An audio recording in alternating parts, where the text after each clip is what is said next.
2 দিন আগে আমি যমুনা থেকে আমার অফিস থেকে বের হয়ে যমুনা ফিশার পার্ক থেকে আমি একটা বাসে উঠছি, রায়দা বাসে। রায়দা বাস কিন্তু মোটামুটি বেশ ভালো বাস। তো বাসে ওঠার পরে আমি দরজা ঠিক একটু এক সিঁড়ি উপরে দাঁড়ায় আছি, আমার উপরে ইয়াং করে আমার মতো একটা ছেলে সেও দাঁড়ায় আছে।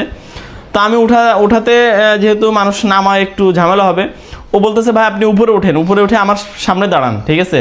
মহিলা যে সিট ওইখানে ড্রাইভারের পিছনে ওইখানে দাঁড়াতে বলে আমাকে। তার মধ্যে আপনি নামবেন কোথায়, সে বলতেছে কুড়িল বিশ্ব রোডে রাখবো। তারপর আপনি আসেন, কুড়িল বিশ্ব রোড তো এখন আসে নাই, আসলে আমি সরে যাচ্ছি। তারপরে দেখলাম 2-3 বার সে আমাকে বললো। তো আমি উঠে জাস্ট একটু সাইডে দাঁড়াইলাম।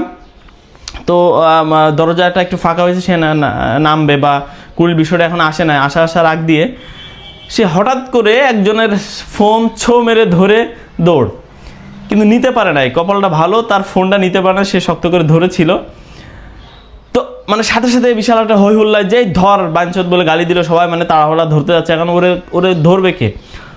ও তো হচ্ছে মানে ফোনটা মেরে নিয়েই দৌড় দিয়েই তো রাস্তায় এদিক দিয়ে ওদিক চলে যায়, যদিও ও নিতে পারে না, ফোনটা শক্ত করে ধরেছিল।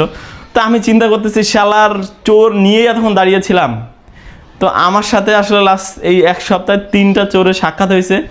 2টা চোর ডিরেক্টলি আমার ফোন নেওয়ার জন্যই মানে হাতরাই ছিল, আমার পকেটে হাত দিয়েছিল কিন্তু নিতে পারে নাই।